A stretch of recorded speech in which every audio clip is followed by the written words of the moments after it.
Welcome to the Virtual Strategic Solutions Virtual Reality Simulation System. Accessing Legacy Dataset. Files loaded, simulation ready.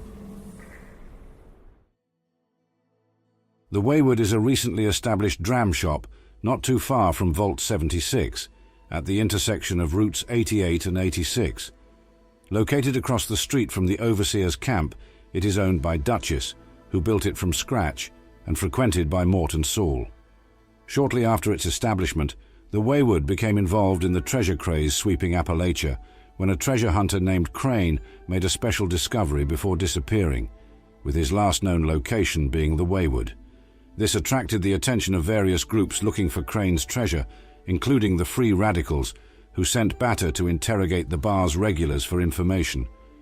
Talking to Duchess after Batter is killed will start the Wayward Souls quest, which automatically starts upon completion of Reclamation Day and leaving Vault 76. The bar is also experiencing attacks by the Scorched as a result of Crane's actions, which also must be dealt with in order to secure their business. After these issues are resolved, the Wayward officially opens for business and attracts patrons of all types. The Wayward also becomes relatively well known to Wastelanders across Appalachia, with various scavengers noting that they are regulars of the shop. Left of the building there is a corn plantation and a small Brahmin pen, with 3 Brahmin and Bessie. Behind the building are some glowing fungus and bloodleaf in the creek. Some soot flowers and some carrot flowers are in planters directly in front of the Wayward. More soot flowers and some rhododendrons are in the surrounding area. On the porch are 2 vending machines, one for ammunition and one for medical supplies. The Wayward is also supplied with purified water from a plumbing system hooked up to a water purifier in the river next to the water data collector and power from a generator. The bar has 2 floors. The first floor is composed of a reception area where Polly stands and a second room that contains the bar counter, some tables and a small stage with musical instruments. There is also a small bathroom. The second floor contains an office, a storage room, and Duchess's bedroom. Initially, the business is disheveled and run down, but upon returning near the end of the Wayward's line of quests, Duchess will have spruced up the place with lights, decorations, and much more to make it look a lot better to visitors thanks to the player character's support, after which she will declare the Wayward to officially be open. Multiple different crafting workbenches and a stash box are conveniently located across the road at the Overseer's camp. A sign outside the front door on the side of the street is intended to point this out. However, the sign does not actually point to the Overseer's camp across the street. Instead, if the sign's arrow is followed in a precise and straight path, it will direct the player character straight to Camp McClintock. Prior to the Great War, Duchess worked as an ER nurse for 3 years. After leaving the profession, Duchess found a new calling as a drug kingpin operating out of Welch, dealing chems such as Buffout. She had an enforcer called Butch and a client named Roberta Declan during this time. Her operation was large and successful enough to attract attention from government agencies, including the Bureau of Alcohol, Drugs, Tobacco, Firearms and Lasers. She cooperated with a crooked cop named Gerald Whitehead, although he began having second thoughts about her practice, and he informed her she was being investigated. Duchess instead warned Gerald about his own dire predicament, due to him associating with criminals like her. She managed to evade investigators through bribes and blackmail. She also had a hand in the automation riots by procuring weaponry for the blue-collar miners. If she is asked about her life before the war, she will mention that she worked in pharmaceuticals and made some friends and lots of enemies. Duchess managed to survive the bombs somehow, and the wealth and supplies she accumulated helped her get through the apocalyptic conditions better than most people. She left Appalachia, and although she considered the region to be her home, the stories of the scorched plague and monsters demotivated her from returning. When she heard people were returning to find a treasure, she figured the stories were probably made up to scare people away. After returning to Appalachia, she wanted to put her old life behind her, feeling that the Duchess in Welch disappeared when the bombs dropped, a symbol for erasing her past. Duchess owns 2 robots. One of them is an assaultron she bought years ago named Polly. Duchess had Polly reprogrammed to dial back her tactical protocols and add a personality.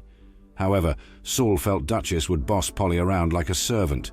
The other robot is Bessie, which Duchess bought for a low price because Bessie had her guns stripped away before intending to be retired. Duchess calls Bessie a pack-ox forklift hybrid she never knew she wanted. Bessie also helped carry the materials to build it as well. Duchess is friends with a ghoul named Mordecai Mort McCoy, who is the Wayward's most loyal regular, and he lends a hand to Duchess when needed. She is known to make and sell her own alcohol.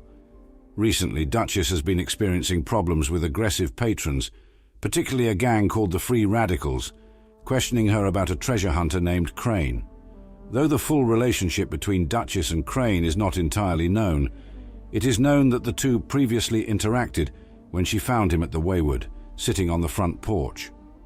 Crane was gradually turning into a scorched after searching for treasure in the Gorley mine.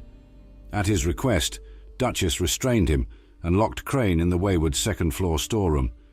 Even after Crane became a monster, Duchess could not bring herself to mercy kill him. On the day of the Great War, Mort survived by hiding in the back of a truck, recalling that was like being in a hurricane. An avid explorer, Mort has visited most locations in the forest.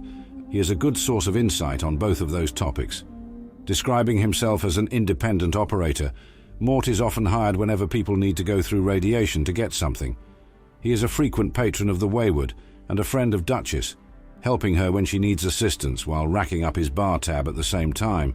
However, because of the help he provides, she grants forgiveness for his tab. He also mentions paying a visit to WV Lumber Company some time ago to find the place was originally crawling with super mutants. After speaking to Duchess about dealing with the group that Batter belongs to, Mort can be spoken with to offer some holotapes on CAMPs he put together to help out the Vault Dwellers, especially if the player characters are just fresh out of the vault from being created and completing Reclamation Day.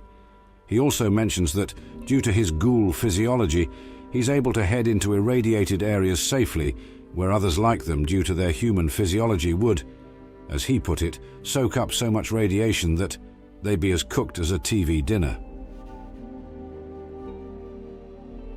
Saul, a friend of Duchess, saw how she had been treating Polly more like a protectron, a servant to be bossed around. Saul managed to convince her that Polly was a lot more than that, seeing a real lady in her. While searching for Crane's treasure in Gorley Mine, Saul and Polly were overwhelmed by Scorched, and Saul took a bullet to the leg. Seeing him go down, Polly went berserk on the Scorched, but ended up losing her head, disconnected from her Assaultron body. When the player character discovers Saul, he is lying injured in the mine, worried that he may have caused harm to Polly. Jide spends his time outside of the Wayward, making repairs and maintaining the building. Upon the Vault Dwellers' first time visiting the bar during Wayward Souls, he will direct them inside to get a drink. He will also point out the ammunition and medical supplies vending machines outside the Wayward. Mort mentions that Jide used to work as a contractor. From time to time, Jide will check if Bessie's combat systems are still offline.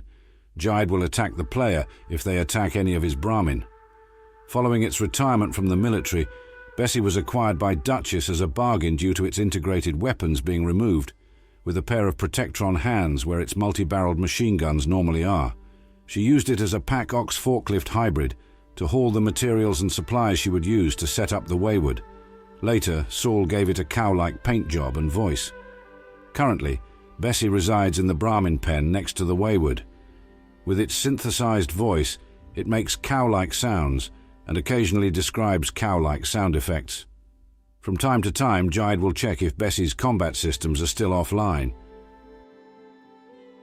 Smiley came to Appalachia with the goal of trading gold bullion for caps. According to him, he gets his gold from 1,000 friends, and to not worry about the specifics, but rather focus on all you can get with it. He claims to be the truest of patriots, and that there's nothing more American than a pile of gold.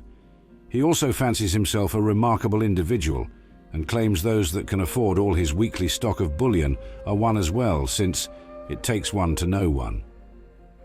He also seems to have knowledge about the Secret Service. Cherise arrived at the Wayward at some point in 2103.